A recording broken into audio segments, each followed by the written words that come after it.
Hello friends, कैसे हैं आप लोग। आई होप कि आप सब अच्छे होंगे। मैं रोहित सर सबसे पहले आप सबका बहुत बहुत स्वागत करता हूं आपके अपने YouTube channel English classes by Rohit sir.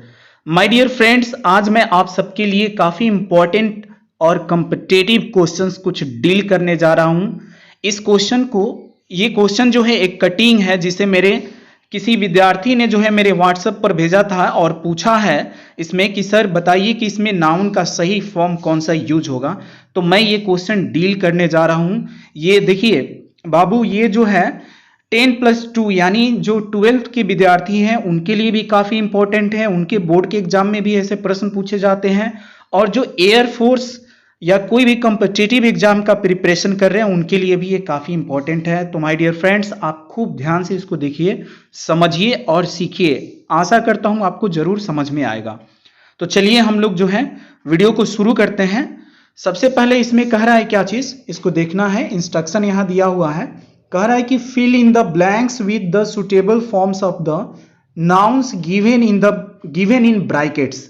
Fill in the blanks का मतलब हुआ कि खाली स्थान को भरिए, खाली स्थानों को भरिए विद द सुटेबल फॉर्म्स, उचित रूप से, उचित रूप जो है ऑफ द नाउन्स, जो नाउन गिवन यानी दिए गए जो संज्ञा है उसका सही रूप जो है कौन सा उचित रूप होगा इन ब्रैकेट, यानी ब्रैकेट में जो भी नाउन दिया गया है उसके उचित रूप को जो है खाली स्थान में आपको भरना है।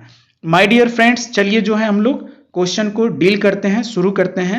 इसमें सबसे पहला क्वेश्चन है फर्स्ट में, खूब ध्यान से समझिएगा, जरूर समझ में आएगा।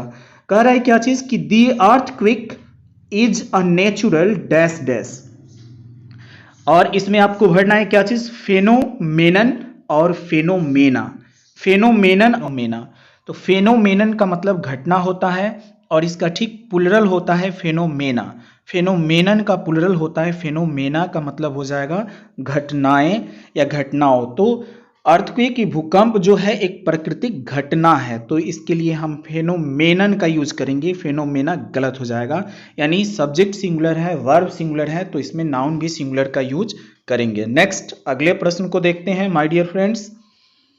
दूसरा प्रश्न है इसमें कि 2 kilometres is a long distance. 2 kilometre जो है एक लंबी दूरी है, तो इसमें आपको 100 या 100 भरना है। काफ़ी इंपॉर्टेंट प्रश्न है, समझने का प्रयास कीजिएगा। देखिए जब भी ऐसा कभी प्रश्न पूछे ना, तो 2, 3 जो भी संख्यावाची शब्द हो उसके बाद 100 या 1000 आया हो तो उसमें ACS का प्रयोग नहीं किया जाता है। तो इसमें 100 जो है वो गलत हो जाएगा हमारा, इसका सही आंसर होगा 200। तो प्रश्न संख्या 2 में हम भरेंगे 200 किलोमीटर्स। देखिए यहाँ पहले ही एस लगा हुआ है, तो इसमें एस लगाने की कोई ज़रूरत नहीं है। तो 200 kilometres is a long distance, सही आंसर होगा इसका 100। नेक्स्ट अगले प्रश्न को देखते हैं। अगला प्रश्न है प्रश्न संख्या 3। माई ब्रदर नोज 5 मेरा भाई जानता है 5। क्या जानता है, एक यहाँ विकल्प है अल्फाबेट, दूसरा है अल्फाबेट्स। तो पहले मैं आपको मीनिंग बता दूं, अल्फाबेट का मतलब होता है वर्णमाला और दूसरा अल्फाबेट्स का मतलब हो जाता है भाषा। तो मेरा भाई क्या जानता है, तो 5 भाषाओं को जानता है, 5 भाषा जानता है। तो इसका सही आंसर हो जाएगा अल्फाबेट्स, यानी इसमें अल्फाबेट्स का मीनिंग यहाँ भाषा होता है, इसलिए इसका सही आंसर अल्फाबेट्स हो जाएगा, अल्फाबेट गलत हो जाएगा। नेक्स्ट अगले प्रश्न को देखते हैं। अगला प्रश्न है हमारा प्रश्न संख्या 4। The dash dash are grazing in the field. काफ़ी इंपॉर्टेंट है, जो 12th के स्टूडेंट हैं या जो एयरफोर्स का एग्जाम देने वाले हैं, काफ़ी ध्यान से इसको समझ लीजिए और एक बार में सीख जाइए, क्योंकि ये कई बार एयरफोर्स के एग्जाम में भी पूछ चुका है और 12th के बोर्ड के एग्जाम में भी पूछ चुका है। तो आप इसे खूब ध्यान से देखेंगे, सुनेंगे, समझेंगे और अभी के अभी याद कर लेंगे कि यहाँ जो कैटल वर्ड दिया है, इसमें कैटल और कैटल्स दिया है, तो कभी भी कैटल में एस ईएस का प्रयोग नहीं किया जाता है, गलत हो जाता है। यानी कैटल यहाँ सही होगा, कैटल में एस ईएस का प्रयोग नहीं करेंगे, याद रखिएगा। तो प्रश्न संख्या 4 का सही आंसर क्या हो जाएगा, कैटल। नेक्स्ट अगला प्रश्न है प्रश्न संख्या 5।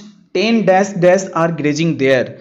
तो ठीक ये भी काफ़ी इंपॉर्टेंट प्रश्न है, इसको भी ध्यान से देखिए। जिस तरह से कैटल में एस का प्रयोग नहीं करते हैं, उसी तरह से सीप, सीप मिस होता है भेड़, तो इसमें भी हम एस ई एस का प्रयोग नहीं करेंगे, तो हमारा सही आंसर सीप होगा। सीप्स नहीं होता है, सीप जो है इसका सही आंसर है। तो 10 सीप आर ग्रेजिंग देयर। नेक्स्ट अगले प्रश्न को देखेंगे। अगला प्रश्न है प्रश्न संख्या 6। माई डैश डैश नीड्स कटिंग। मेरे खाली जगह को बोल रहा है कि जरूरत है कटाने की। तो यहां पर आपको दो विकल्प दिया है, हेयर और हेयर्स। तो इसे तो आप समझ ही पा रहे होंगे कि हेयर जो है अनकाउंटेबल नाउन है, and my dear friends uncountable noun में कभी भी एस एस का प्रयोग नहीं किया जाता है। तो हेयर्स तो ऐसे ही गलत हो गया, इसमें सही आंसर होगा हेयर। नेक्स्ट अगले प्रश्न को देखते हैं। अगला प्रश्न है प्रश्न संख्या 7। She had sent me dash dash. उसने मुझे भेजा है, क्या भेजा है? तो कंग्रेचुलेशन और कंग्रेचुलेशंस। तो माय डियर फ्रेंड्स आपको बता दूं कि इसमें एस का प्रयोग किया जाएगा, क्योंकि कंग्रेचुलेशन ज्यादातर एस के साथ ही यूज किया जाता है, कंग्रेचुलेशंस। तो सी हैज सेंट मी कंग्रेचुलेशंस सही है, कंग्रेचुलेशन नहीं होगा। नेक्स्ट अगले प्रश्न को देखते हैं। अगला प्रश्न है माई grandfather lost his dash dash. मेरे दादाजी ने खो दिए अपने, क्या खो दिए? बाइनोकुलर्स या बाइनोकुलर्स। बाइनोकुलर्स का मतलब होता है दूरबीन, तो इसका सही आंसर होगा बाइनोकुलर्स। ये इसका सही मीनिंग होता है बाइनोकुलर्स, एस लगा रहता है इसमें। तो ये आपका प्रश्न संख्या 8 का सही आंसर होगा। नेक्स्ट अगले प्रश्न को देखते हैं। अगला प्रश्न हमारा प्रश्न संख्या 9 कह रहा है कि 10 dash dash X are to be bought. इसमें आपको भरना है या तो डॉजन या फिर डॉजन्स। तो ठीक जैसे 100 वाले प्रश्न को हम लोग ने बनाया था कि 100 या हंड्रेड्स, ठीक उसी तरह से ये भी प्रश्न है। तो यहाँ पर भी हम डॉजन में एस का प्रयोग नहीं करेंगे, क्योंकि इसके पहले 10 लिखा हुआ है, संख्यावाची शब्द है, तो यहाँ हम यूज करेंगे 10 डॉजन। डॉजन्स लिखेंगे तो गलत हो जाएगा, ध्यान रखिएगा। तो 10 dozen X are to be bought, क्योंकि ऑलरेडी यहाँ एक्स में देखिए एस लगा हुआ है, तो हम डॉजन में एस नहीं लगाएंगे।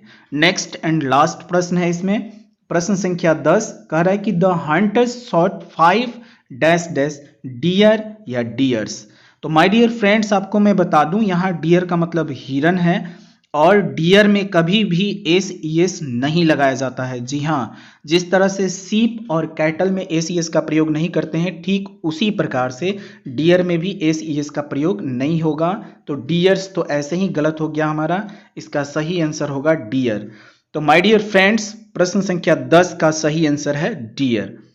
तो ये आज के कुछ कॉम्पिटिटिव क्वेश्चंस थे, जिसे मेरे एक विद्यार्थी ने मुझसे पूछा था, इसको मैंने डील कर दिया। आशा करता हूं आप लोगों को बहुत अच्छे से समझ में आया होगा। आप प्लीज़ कमेंट करके ज़रूर बताइएगा कि आपको ये मेरा वीडियो कैसा लगा। तो आज की वीडियो में बस इतना ही, मिलते हैं आपसे नेक्स्ट वीडियो में। तब तक के लिए आप अपना ख्याल रखिए। That's all for today.